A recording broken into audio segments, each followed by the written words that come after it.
From now on, we will know Anya as Starlight Anya. I got a kick out of that. Just so cute.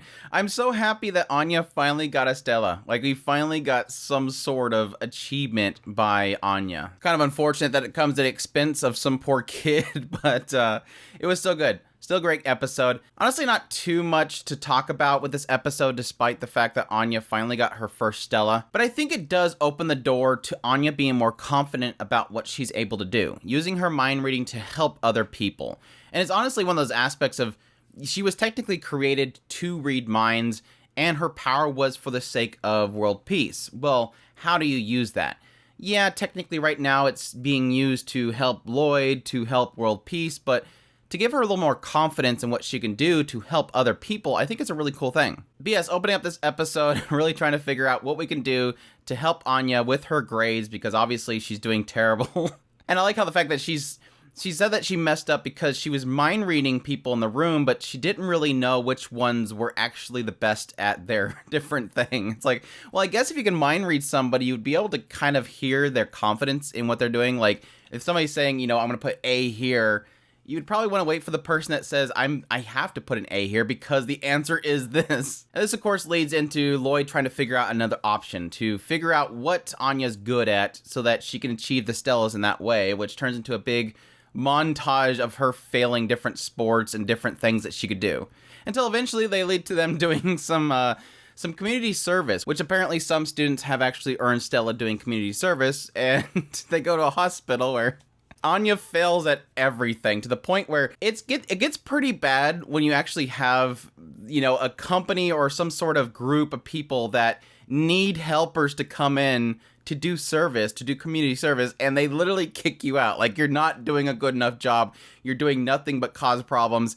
Get out of here. You're just causing more work, basically. You're not producing labor, you're causing labor.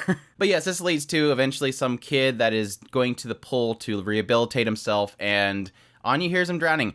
And I really like this. We continue to have this conflict in Anya where there's a dire situation and she wants to help because she can hear the minds of other people, but she can't outright say it. And I had like this little bit of stress in myself realizing that, like, this kid's gonna drown and she can't say anything about it. And yeah, it even plays out a scenario where she does say, I can hear somebody, they're drowning, and he's like, well, how would you know that?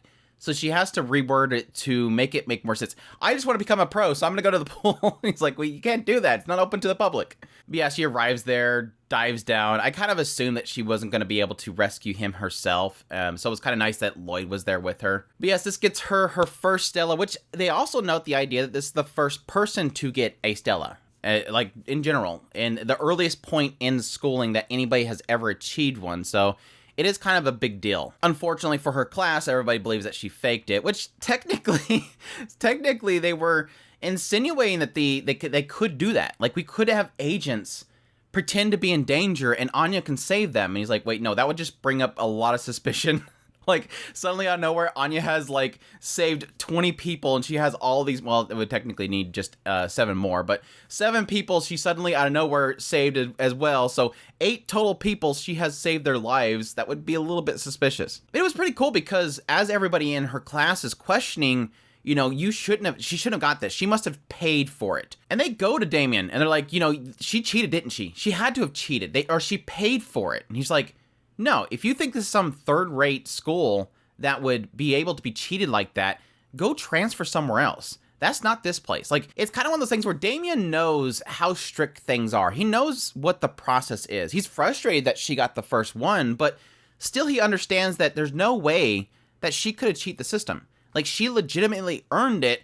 And that's what frustrates him more, that he can't say that. Like, he can't say she cheated. He knows the system. He knows it's just not something they'd throw around. That they would look into the stuff and they would understand. I mean, to the point of them trying to fake things out, you can't really fake out the system. They would figure it out eventually. And yes, technically that would put their agents at risk, but I like that. I like the fact that Damien looks at it in a very logical sense, and he's not really thrown off by it, even though he's upset. But it does suck because they're trying to figure out some way of pushing the system, just because it seems as if behind the scenes there's a lot of deals being made, so they are seeing things ramp up. Like, the time that they have to contact Desmond is kind of getting shorter. This turns into Becky kind of asking if she got some sort of gift for her achievement. Apparently, she gets tons of freebies from her parents every time she achieves something. So tanks and planes and stuff like that. So Anya's only response is, I want a castle. Okay, never mind. I'll just get a year's worth of peanuts. And then it eventually turns into a discussion about getting a dog. And this is what I've heard there's a dog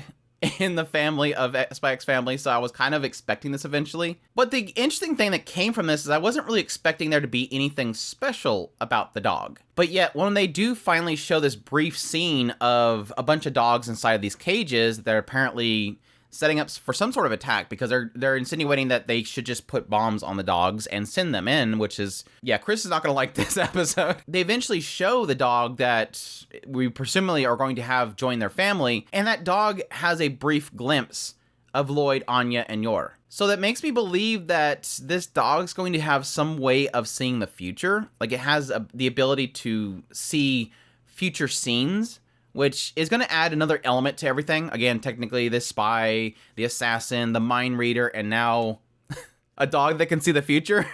I don't know how that's going to turn out. Very interesting, let's say that's for sure. But I'll be curious how they end up getting involved with this. Again, I'm assuming that based on the conversation the guys were having as they came into this room, that these dogs are going to be used for some sort of attack.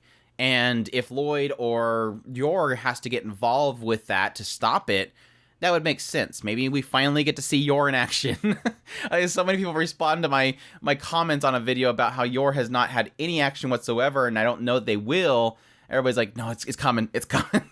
But no, I look forward to that. We'll see how the dog adds something to the mix. I'm not sure if it'll be in the next episode. The next episode looks like it's about something else, but maybe Yor on the side will go get this dog. No, cute episode. I think the cool thing that I liked throughout this entire episode was just seeing... I don't know if this is a new thing or if it's just for this segment of things. It's just this new Anya imagination that's happening where scenarios are playing out and she is just imagining it in her head, dialoguing it herself. So they have like this whole thing about getting a dog, and then Lloyd opens up the door and is like, oh, we have a dog. And then it cuts to Donovan opening up a door, and there's Lloyd with a dog, and he's like, hey, Donovan, let's have world peace. And then everybody's happy together. Additionally, I mentioned at the very beginning, I love this goofy Starlight Anya thing. The moment that Becky first shows up, she's like, Anya, there you are. And Anya's like, tisk, tisk, tisk, it's Starlight Anya. And then like that cuts to later on when they had this whole encounter, and suddenly Becky's like, let's go, Anya. And then starts walking away, and then turns around, and then Anya just stands there.